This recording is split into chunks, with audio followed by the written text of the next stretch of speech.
मेरे साथ भी होता है। मैं भी इंसान हूँ, मैं भी एक औरत हूँ, मेरे साथ भी होता है। घर के माहौल का सारा असर जो है ना बच्चों पे पड़ता है। तुम आप सब कैसे हैं? आई होप जी सब ठीक होंगे। मेरी दुआ है आप सब ठीक हों, मैं भी ठीक हूँ। शुक्र अल्लाह ताला का। दिन का आगाज़ करते हैं जी सूरत रहमान से। फजर की नमाज़ आजकल काफ़ी जल्दी हो जाती है क्योंकि दिन बड़े हो चुके हैं, तो काफ़ी टाइम मिल जाता है। दरमियान में अगर आपने रेस्ट करनी हो तो कर सकते हैं, नहीं तो फिर जी डायरेक्ट नीचे आओ तो अपने दिन का आगाज़ करो। लेकिन यहाँ पे जी मैं अब सुबह सूरत रहमान सुन रही थी। सबसे पहले साढ़े घर ਦੇ ਵਿੱਚ ਰਿਮੋਟ ਨੂੰ ढूंढਿਆ जाता है सूरत रहमान लगाने के लिए। हम तीनों बंदे बैठ के आराम से सूरत रहमान सुनते हैं और इतनी ऊंची आवाज़ में सुनते हैं कि पूरे घर में उसकी आवाज़ को गूंजे। और मेरे हस्बैंड को कैंसर से इलाज जो हुआ है वो सूरत रहमान से ही हुआ है। उनको आज तक सूरत रहमान सुनाती भी हूँ, पढ़ के पानी भी देती हूँ और उनका काफ़ी इलाज इससे भी हुआ। तो सूरत रहमान बहुत ज़्यादा अच्छी है डिप्रेशन, एंग्जाइटी सब के लिए। तो सूरत रहमान सुनी, उसके बाद जी मैंने पानी पिया। बेटी स्कूल चली गई थी, उसने थोड़ा सा ब्रेकफास्ट करना होता है और वो स्कूल चली जाती है। वो 8 बजे चली जाती है। तो बस जी मैं यहाँ पे आ गई हूँ जी वॉक करने के लिए, और वॉक करना मुझे बहुत ज़्यादा पसंद है। और अच्छा, कोई आपको आके मोटिवेट नहीं करेगा कि तू अपना हाल कर लिया, किस तरह तू कर लिया, क्यों इस तरह तू कर दी पई है, कोई भी नहीं कहेगा। आपने खुद अपने आप को मोटिवेट करना है, खुद अपने आप को इस तरफ से निकालना है। अगर आप कोई डिप्रेशन, एंग्जाइटी या सौ घर दी परेशानियां होंदियां ने, हर किसी के घर में परेशानी आती है। ये कोई भी नहीं कह सकता कि असं बड़े परफेक्ट हाँ, साढ़े घर कोई टेंशन, कोई परेशानी, कोई, सब बंदों की कोई ना कोई परेशानी होती है, जो यहाँ पे रह रहे हैं, जो पाकिस्तान में रह रहे हैं। तो बस जी अपने आप को इससे निकालना बहुत ज़्यादा ज़रूरी है। और सुबह की ये वॉक मुझे तो करना बड़ी पसंद है, तो तुसी भी करिया करो। सुबह जल्दी उठिया करो, रात ਨੂੰ जल्दी सोया करो, ताकि ਤੁਹਾਡੀ एक रूटीन बन जाए। और अच्छा, वीकेंड ਤੇ ਕੀ ਹੁੰਦਾ है, बड़ी खुशी होती है कि कल वीकेंड है तो बड़ी लेट उठना। लेकिन वही बात, सुबह मेरी आंख अर्ली खुल जाती है क्योंकि मुझे एक रूटीन मेरी बन गई होती है। और जब छुट्टियां होती हैं तब फिर वही लेजीपन हो जाता है। जब हॉलीडेज ख़त्म होते हैं फिर वही रूटीन बन जाती है। सुबह जल्दी उठना है, वॉक पे जाना है, बेटी को स्कूल छोड़ना है, घर आके फिर अपने और रूटीन के काम करने हैं। और यहाँ पर जी ये यूके में आपको पता है कि बहुत ज़्यादा डिप्रेशन, एंग्जाइटी है, तो अपने आप को मोटिवेट आपने खुद करना है। मेरी एक और फ्रेंड यहाँ पे आई है यूके में, और वो मुझे बता रही थी कि यहाँ पे आके मुझे इतना डिप्रेशन हो गया, अंदर ही रहती हूँ, कोई बाहर मिलना जुलना इतना नहीं है लोगों से, तो बहुत अपने आप को ना डिप्रेशन में लेके जा रही हूँ। तो वो भी वॉक करना शुरू कर दिया उसने, क्योंकि आपको पता है पाकिस्तान में खुली फिजा होती है, ख़ानदान होता है, बहन भाई होते हैं, सब मिलके रहते हैं, कोई ससुराल में रहते हैं, इस तरह से जॉइंट फैमिली में रहते हैं। तो जब जो कोई यहाँ पे अकेले आके रहना शुरू करता है ना, तो उसके लिए यहाँ पे बड़ा मुश्किल होता है एडजस्ट करना। तो वो उसको भी यही कह रही थी कि डिप्रेशन में या एंग्जाइटी में लेके जाने की अपने आप को ज़रूरत कोई नहीं है, वॉक किया करें। छोटी सी बेटी है, फिर उसकी लुक आफ्टर कौन करेगा। तो बस जी ये ज़िंदगी के साथ साथ चलता है, इसलिए आपको खुद अपने आप को मोटिवेट करना है। अपना ना दिन के एक प्लान कर लिया करें, सुबह क्या करना है, दोपहर को क्या करना है। अगर कहीं बाहर के काम है तो बंदा वो कर आता है, सुबह वॉक की, घर के काम किए, आके क्लीनिंग श्लीनिंग की घर की, और फिर उसके बाद ब्रेकफास्ट किया। ब्रेकफास्ट करके और आपने दिन का में वॉशिंग करनी है, वॉशिंग कर सकते हैं। और फिर ज़ोहर का टाइम हो जाता है, ज़ोहर की नमाज अदा करनी है। उसके बाद जी फिर आप अपनी कुकिंग वगैरह कर सकते हैं। इस तरह से अब अगर आप डे को लेके चले ना, जैसे एक ही काम सारे दिल से सवार नहीं करने, एक ही काम एक एक करके करें ना, तो फिर आपको अच्छा फील होता है। और एक हाउसवाइफ के लिए अपने आप को भी खुश रखना होता है, घर वालों को भी खुश रखना होता है, और पूरी फैमिली को लेके चलना होता है। तो जी ये बड़ी जिम्मेदारी होती है। तो अगर आप खुद ही डिप्रेशन, एंग्जाइटी, गुस्से च रहोगे तो फिर सोचो कि फिर घर किस तरह चलेगा। और अच्छा, यहाँ पर आके यूके में तो आपको सारी जिम्मेदारियाँ खुद ही निभानी पड़ती हैं। पाकिस्तान में भी आई एम श्योर कि एक हाउसवाइफ को सारी जिम्मेदारी निभानी पड़ती है, और जो ससुराल में रहती हैं उनको तो उनकी डबल जिम्मेदारी होती है। उन्होंने खाना भी पकाना है, ससुराल में भी देखना है किसको क्या चीज़ पसंद है, किसको क्या खाना है, वो सारा देखना होता है। अपने बच्चों को भी देखना होता है, सारे काम लेके चलने होते हैं। और इतनी ज़्यादा जिम्मेदारियाँ होती हैं एक हाउसवाइफ की डेली रूटीन के साथ साथ, कि सब कुछ देखना होता है। कितने वो घर में खर्चा कितना आया और कहाँ कहाँ पे लगाना है, कितनी कमेटियाँ डालियाँ, किधर देनियाँ, की करना है। क्योंकि कई ऐसी खवातीन होती हैं जिनकी सारी जिम्मेदारी उन पे डाली होती है, मतलब कि बीवी अपनी सारी जिम्मेदारियों को अदा करती है। या कई ऐसे होते हैं जो हस्बैंड होते हैं, उन पे ज़्यादातर अपना होता है सारी जिम्मेदारी, बाकी जो वाइफ होती है उनको बस सौदा सुदा ला दो और ये काम कर लो। कुछ इस तरह से भी होते हैं। हर एक के घराने का जो माहौल होता है ना वो डिफरेंट होता है, सबका सेम नहीं होता। तो बस जी अपने ना वीक का पूरा एक प्लान करके फिर आप चलें और फिर आप देखें कि आपकी ज़िंदगी काफ़ी आसान होगी।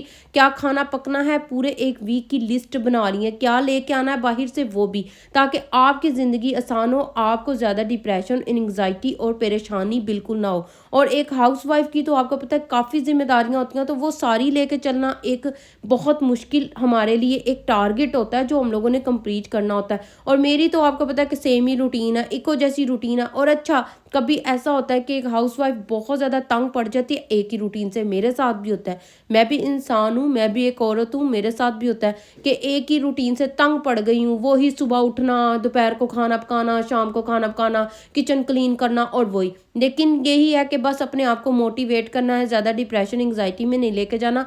अपने आप को, खुद को आपने तसल्ली देनी है, खुद को आपने करना है और कुछ नया-नया सीखना है। ये नहीं कि बस एक काम कर लिया, बहुत ही थक गई हूँ। और दोपहर को अगर आपको टाइम मिले तो अपने लिए टाइम ज़रूर निकाला करें।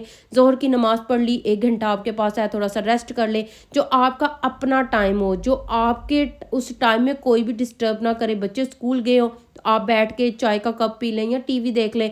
मैं तो ऐसा करती हूँ कि मेरे पास जब टाइम होता है, मैं अपने आप को जब बिल्कुल फ्री फील कर रही होती हूँ ना, चाय का कप बनानी आराम दे नाल कड़क, और बैठ के ना कोई अच्छा सा ड्रामा देखती हूँ जो कि चल रहा हो आजकल, और क्या आजकल नया चल रहा है बस वो देखती हूँ। क्योंकि नई नई चीज़ें सीखना मुझे बहुत पसंद है। क्या मार्केट में नया आया है, क्या आने वाला, क्या आ रहा है, क्या बाजार च आया हुआ है, बस वो मैं सर्च करती रहती हूँ। जैसे कि ऑनलाइन शॉपिंग देखना मुझे बहुत शौक है और मैं बड़े शौक से देखती हूँ, और उसमें मैं अपने आप को ना बड़ा अच्छा फील कर रही होती हूँ। और अच्छा, हमें हाउसवाइफ को ना अपना ख्याल रखना बहुत ज़्यादा ज़रूरी है। हम लोग अपने आप को बड़ा इग्नोर करती हैं, क्योंकि घर के काम हम लोग इतने कहते हैं करने वाले होते हैं कि खुद का ध्यान ही नहीं रखते हैं।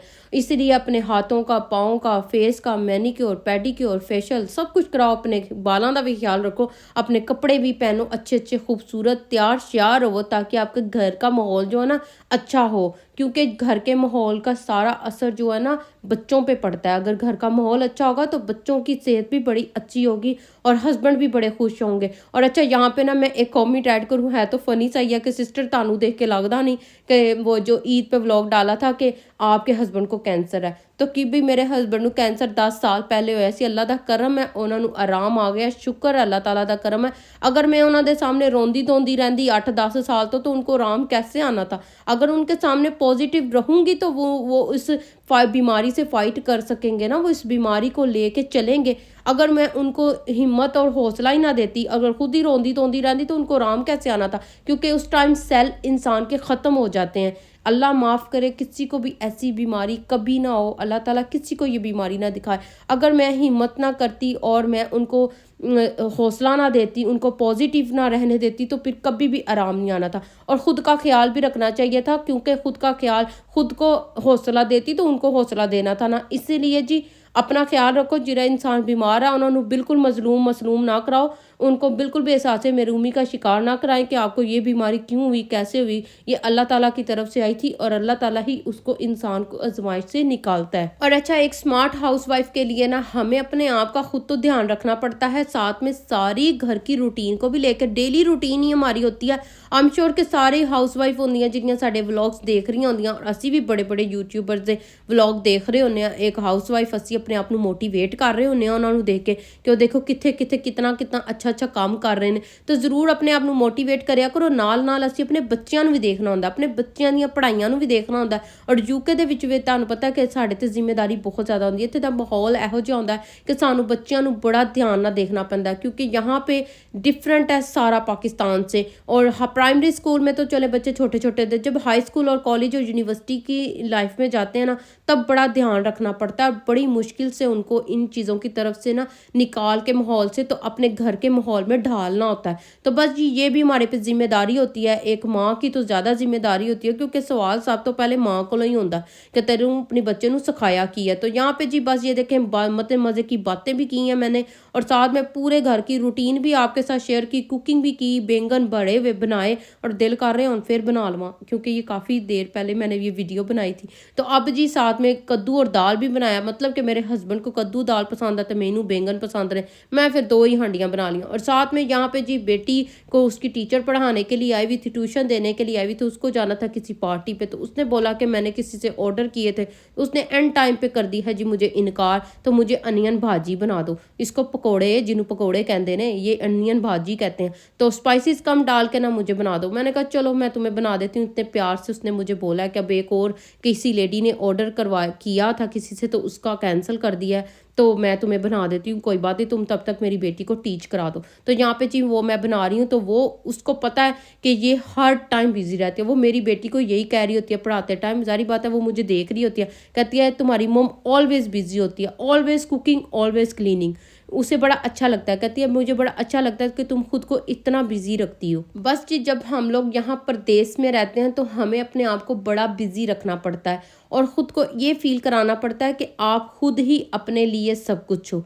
आपने बीमार भी होना है तो अपना ख्याल खुद रखना है, और आपने अगर सब कुछ काम करने हैं तो खुद ही करने हैं, बाहर का भी घर का भी, और परेशानी भी है तो खुद ही आपने बर्दाश्त करनी है, खुद ही लेके चलनी है, और फिर औरत बड़ी स्ट्रांग हो जाती है। मैंने ये बात खुद से बड़ी सीखी है कि एक इंसान जब सब कुछ खुद अकेला बर्दाश्त कर रहा होता है ना, तो वो उसमें सब्र भी बड़ा आ जाता है और वो बहुत कुछ बर्दाश्त भी कर लेता है। और कुछ ऐसी बातें होती हैं जो कभी वो किसी से शेयर भी नहीं कर सकता और उसने खुद ही सब कुछ बर्दाश्त करना होता है। तो ये बातें ना बड़ा मुझे अपने आप को ना मोटिवेट करने दे के पर मजबूर कर देती हैं। तो मैं खुद को बड़ा मोटिवेट करती हूँ, तुसी भी मोटिवेट होया करो, तो व्लॉग ਨੂੰ शेयर करिया करो, लाइक करिया करो, कमेंट करिया करो, अरी बेल आइकॉन ਨੂੰ भी ऑन कर दिया करो, ताकि अरी बेल आइकॉन ऑन करना बिल्कुल फ्री है, कोई पैसे नहीं लगते, पैसे लगते होंगे तो फिर बाजी कहती भी कि कोई ना करना, तो जरूर शेयर करिया करो इस व्लॉग ਨੂੰ। तो यहाँ पे जी करते हैं व्लॉग को ख़त्म। ट्रे हो गई है जी पकौड़ियाँ दी रेडी, तो अपना ख्याल रखना, दुआवां च याद रखना, किसी अच्छे जे व्लॉग च मिलांगे, तब तक के लिए जी अल्लाह हाफिज़। Let's look. Oh my God, thank you. Beautiful. Is the taste nice? Beautiful. Okay. Very beautiful. Thank you so much. No, it's okay. Janice. You're very good. Thank you.